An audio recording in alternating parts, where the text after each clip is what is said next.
তো হ্যালো বন্ধুরা, আবারও চলে এলাম একটা নতুন ভিডিও নিয়ে। তো আজকে আমরা দেখাবো যে আলমারির পাল্লা কিভাবে ফিট হয়। তো আপনারা দেখুন কিভাবে পিনগুলো ঢুকিয়ে নিচ্ছি। প্রথমে একটা পাল্লা ফিট করছি, এখন আমি ফিট হয়ে গেল একটা পাল্লা ফিট হয়েছে। এবার সেকেন্ড পাল্লা ফিট করছি, ডান দিকের পাল্লাটা দেখুন কীভাবে পিনগুলো ঢুকিয়ে নিচ্ছি সুন্দরভাবে।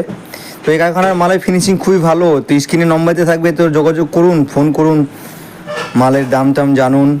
আর ভালো লাগলে লাইক কমেন্ট শেয়ার করুন ভিডিওটাকে।